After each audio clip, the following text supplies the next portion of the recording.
And welcome to Linux Action News, episode 198, recorded on July 17th, 2021. I'm Chris. And I'm Wes. Hello, Wes. Let's do the news. And this is Steam Deck.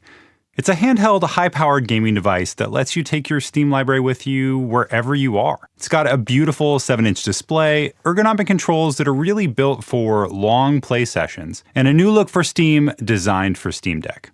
You can think about Steam Deck like a portable gaming PC with built-in controllers.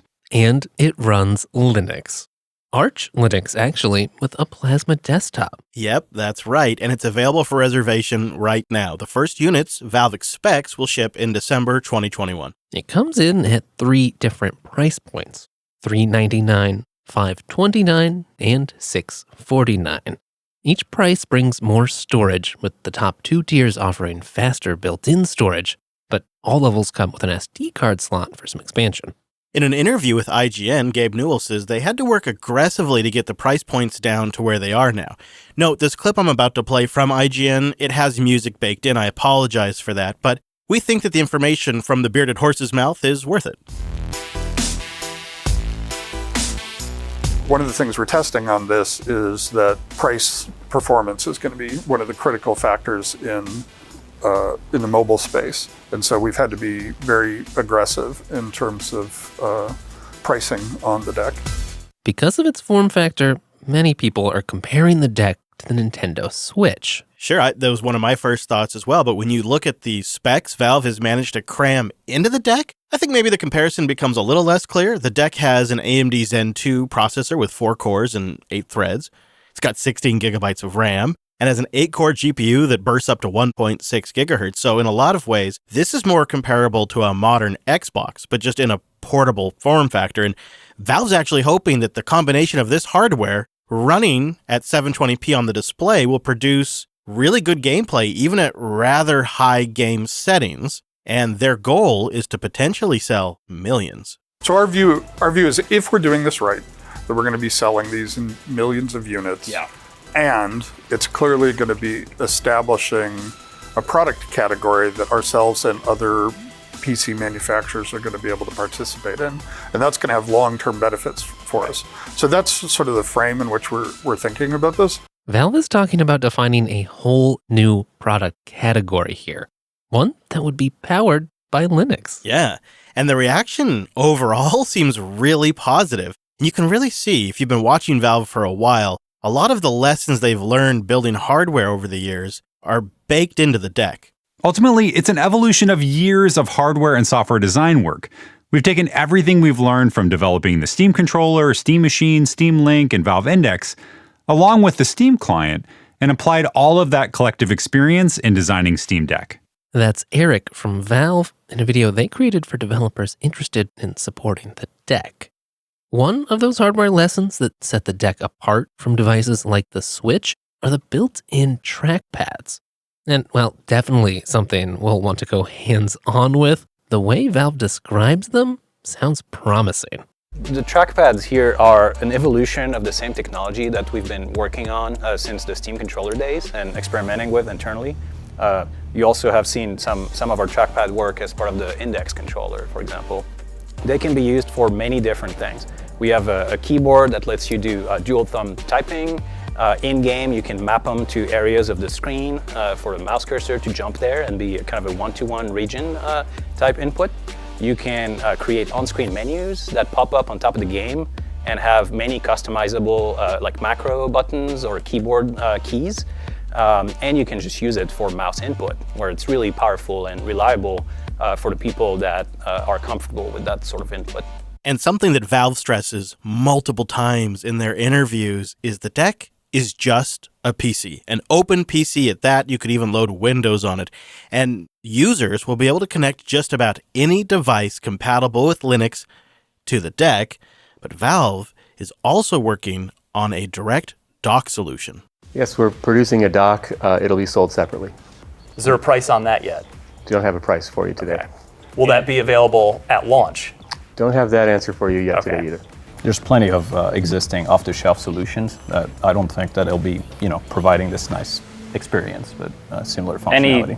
Any USB-C dock that you can buy off the shelf will work with this, and it'll do USB, Ethernet, and HDMI out, all of the things you would expect from a dock. One thing we don't have a very clear picture of just yet is the battery life. Well, there's a wide variety of experiences there. It's about 2 to 8 hours, depending on what you're doing. You can play Portal 2 for 4 hours on this thing. If you limit to 30 FPS, you're going to be playing for 5 to 6 hours. That's something we're going to want to test when we get our hands on the actual hardware. One aspect that's caught the attention of some developers is the deck's launch is really focused on Proton for game compatibility. In fact, there's hardly a word about native gameplay at all from Valve in the announcements or in their documentation for developers. Steam Deck runs games using Proton. And if you aren't familiar with Proton, it was originally released back in 2018, and it's a compatibility layer that allows Windows games to run on Linux. And it seems Valve is shooting for the moon when it comes to compatibility with Proton. The team has been working on and improving Proton for a while now. Most APIs are already supported by Proton, and most games already just work. And the team is building support for more APIs and enabling more games by default. Our goal is for every game to work by the time we ship Steam Deck. We are constantly building on Proton, and there's a lot of work that has been done that doesn't yet affect the public version of Proton, including testing of thousands of games, engaging with third parties like anti-cheat providers, work targeting game compatibility, and more. Yeah, Valve says they're actually going for 100% compatibility and that they'll be working with anti-cheat vendors directly to try to get Proton compatibility.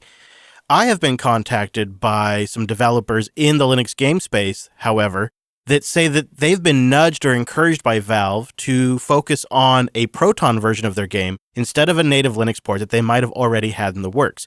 I don't know if that's true or not. Those are just the rumors going around on the internet that Valve seems to be really pushing for Proton. But I could see in this early stage, they really want the narrative to be around compatibility. They don't want users or developers thinking games are all going to have to be ported in order for them to work on the deck. I could see Valve wanting to focus a lot on that Proton compatibility right now. Yeah, it seems clear that they want to have a narrative out there for developers. Listen, this is new, it's different, you might not be experienced supporting a Linux-based platform.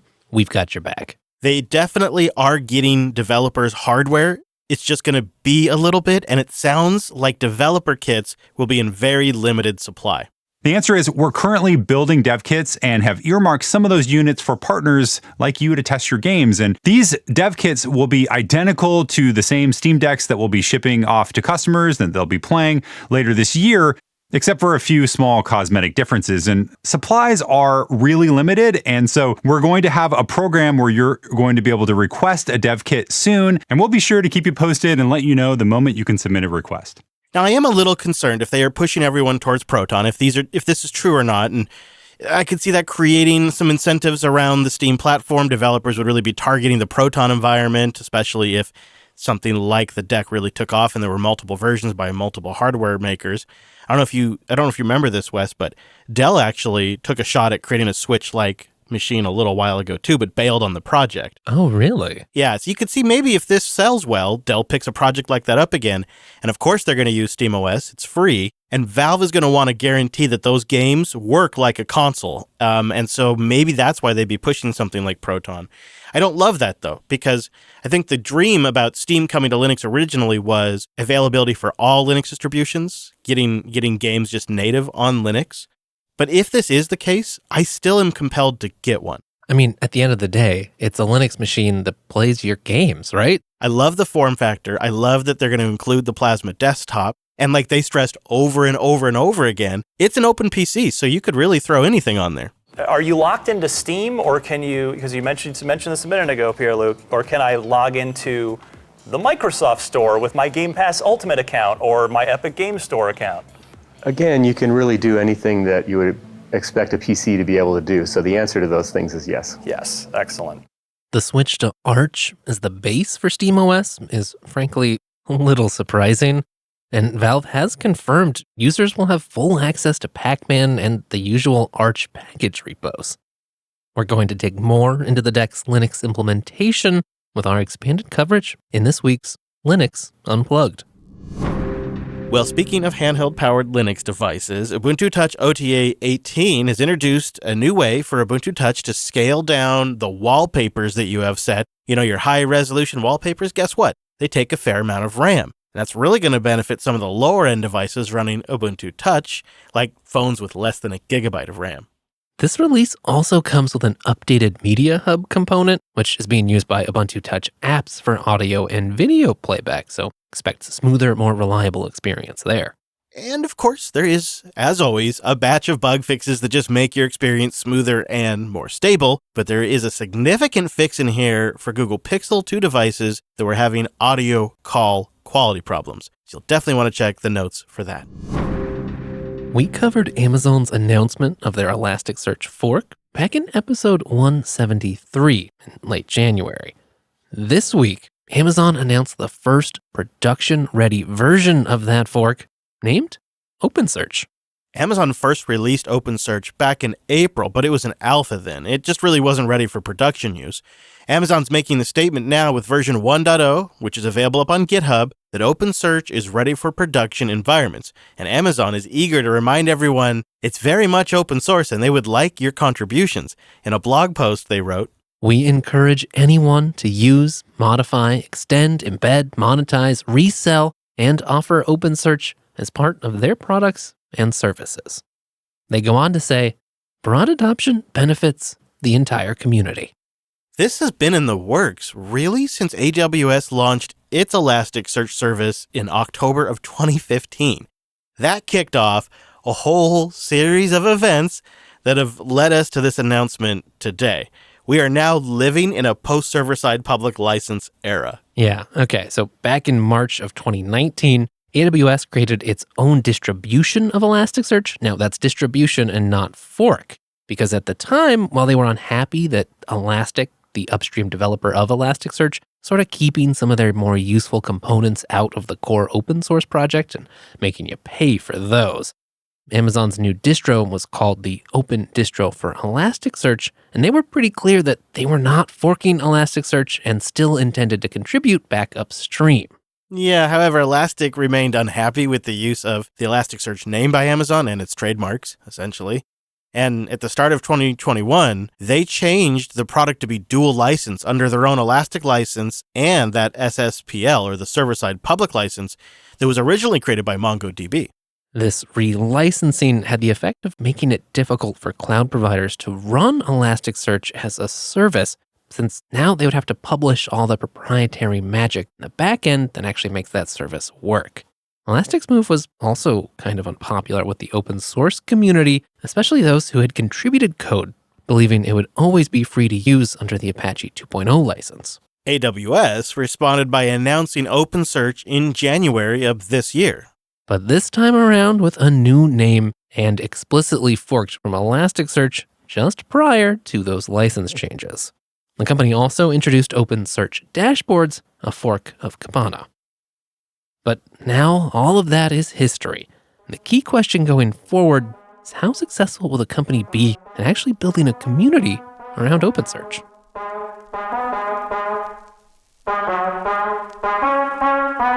Linode.com/land. Go there to get $100 in 60-day credit on a new account. Linode started in 2003 as one of the very first companies in cloud computing. And now, 18 years later, Linode is the largest independent open cloud provider in the world with 11 global data centers serving nearly 1 million customers and businesses around the globe. Linode's mission, though, remains unchanged since the day it began: to accelerate innovation by making cloud computing simple, affordable, and accessible to all. That's led to one of the best experiences out there, and why we host everything on Linode. Linode has an easy-to-use, powerful cloud dashboard, S3-compatible object storage, bare metal service, cloud firewalls, DDoS protection, VLAN support, a powerful DNS manager, block storage, object storage, Kubernetes support, and even simple one-click applications. Plus super fast networking and so much more, with pricing that's 30 to 50% cheaper than other major cloud providers out there. I find a simple $5 a month Linode offers a surprising amount of performance, and we love their dedicated CPU instances for our encoding jobs. And if you ever run into any trouble, Linode's got the best customer support out there, with hundreds of guides and tutorials to help you get started. And their community support, it runs deep. They're making our colony reunion trip possible, with meetups in Salt Lake City and Denver, and more along the way, all powered by Linode. So what do you got to do? Go use our $100 60-day credit to performance test your network, to build an application, or to learn something. You know, they do have a tutorial on IP perf. You can use that to diagnose your network performance and see what's up. Plus, Linode could just be part of a multi-cloud strategy. That's why you gotta go check it out. There's a ton you can do and a ton you can learn. So go take advantage of that $100. Sign up today at linode.com/LAN. Get that $100 60-day credit on your new Linode account. And of course, support Linux Action News. That's linode.com/LAN.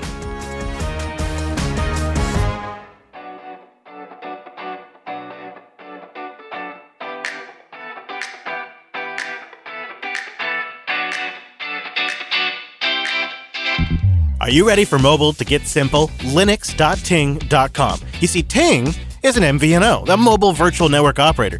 That means they're not digging holes and putting towers in, but they're getting access to the same towers. They're getting access to the big networks, but at a lower cost. And with Ting Mobile, you get the same coast-to-coast coverage as you would with, say, one of those big carriers, but you just pay less, and you get Ting's fantastic customer service. All of Ting's plans are simple and straightforward, like their new Set 12 plan. 12 gigs of data, $35 a month, unlimited talk, unlimited text. It's pretty great for $35 a month. And of course, they have family plans that are flexible that let you add as many lines as you need. And every line has unlimited text and calls. You get a shared pool of LTE and 5G. And they have flexible pricing. If you use 2 gigs, 20 gigs, or a lot more, there's a perfect Ting plan just for you. And every plan is contract free.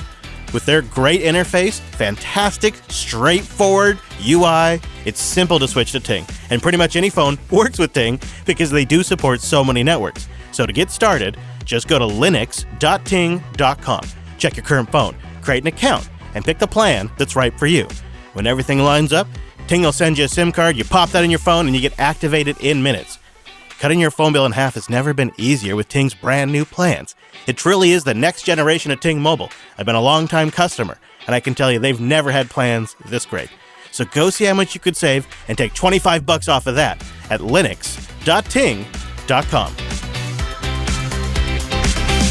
On Wednesday, July 14th, Microsoft announced Windows 365, a new service that makes it possible for users to run a full version of Windows right in a web browser on a device of their choice. The new service is based on a similar Azure offering, but at first will only be available for businesses. Although, given Microsoft's tone in the announcements, seems pretty likely it will become available for consumers pretty soon. Today, we are continuing this journey and creating a new category with Windows, the cloud PC. I'm excited to announce Windows 365. With Windows 365, we are making Windows available not just on Windows devices, but any device, harnessing the power of the cloud. This has never been done before. And think about it, just like applications were brought to the cloud with SaaS, we are now bringing the operating system to the cloud with Windows 365. That was Satya Nadella during the introduction, and they really emphasized the fact that you can run this on Linux and Android and iPads, because Windows 365 is creating a virtual PC in the cloud that you get access to. The cloud PC you set up with Windows 365 can be completely personalized. You get to choose how much RAM you want, like up to 16 gigs at least, and how much storage you want, at least up to 512 gigabytes. Things you tweak and change about the PC remain persistent even after you disconnect. Microsoft says they've built this thing around a zero-trust architecture, and they're also offering an instant-on boot experience, and well, I have to say all that seems pretty likely. I would expect Microsoft to invest heavily in the security architecture of this thing, such as it is, so that way services like Windows 365 would be compliant with some of the more rigorous regulatory requirements out there, at least eventually. And really, Instant On, that sounds like a natural evolution of what Microsoft has been building with virtual machines for years. Right. There's a lot of things they've been working on here, including RDP, which is the backend protocol. Now, Microsoft's been working on that since 1998 with Windows NT 4.0 Terminal Server Edition. They've built numerous ways to deliver an RDP session, so it's not really a surprise that they could get broad device compatibility that way. What is new here is that this is a first-party offering right from Microsoft, and they're strongly positioning it as a hybrid solution. With Windows 365, the operating system itself becomes hybrid, accessible on the device as well as the cloud. Well, I guess in the aggregate, this might mean more Windows users. You could especially see the use case scenario in the enterprise environment where you could deploy cheap, low-end hardware, maybe even Raspberry Pis, and just spin up a client that connects to a Windows machine in the cloud that Microsoft is continually updating. It's really going to be ideal, I hope, for potential and existing desktop Linux users. You know, the ones that have that one Windows app that you just have to have for work or whatever. Now you'll be able to immediately and instantly load up a modern version of Windows that has been built on a virtual server that is run by the OS vendor. So not only does that mean more people are going to be able to use desktop Linux, Microsoft says this is a long-term project, so it means they're going to be pushing the industry to take this thing seriously and support Windows 365 like a full-fledged version of Windows in a universal way. That's huge for Linux users. That means when they need Windows software, they're likely going to be able to run it on Windows 365.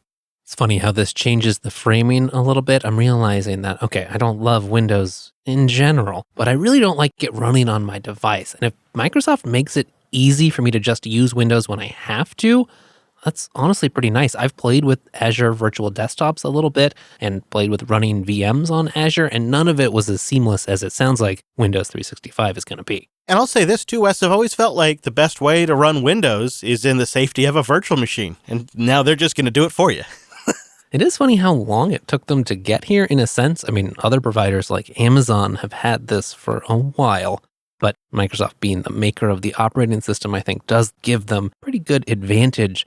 As an example, they've got some nice tie-ins with existing Microsoft admin tools built into this thing already. Yeah, I agree. It does seem like this has been a long time in the works. A lot like the first story we started with the Deck. The Steam Deck also feels like it's something that Valve has been working towards for a long time. But where Microsoft is going to stand out from, say, like the Amazon Web Services workspace service, is Microsoft is going to offer a flat rate fee instead of a consumption-based fee structure like it does for Azure and AWS does. So they may have something that people can just pay a flat rate. Maybe consumers could pay like $10 a month and they get access to Windows 365 and Office 365 and they get everybody all nice and locked in. You know, I mean, that seems like where this is going. But I look at it as an opportunity to enable more desktop Linux, and I prefer to look at it that way. But we'll keep an eye on it, and we'll keep an eye on everything else going on in the open source Linux world. So go to linuxactionnews.com/subscribe for all the ways to get them new episodes. And linuxactionnews.com/contact for ways to get in touch. Hey, don't miss the latest self-hosted episode. It's now available at selfhosted.show/49. As for us, we'll be back next Monday with our weekly take on the latest Linux and open source news. Thanks for joining us, and we will see you next week.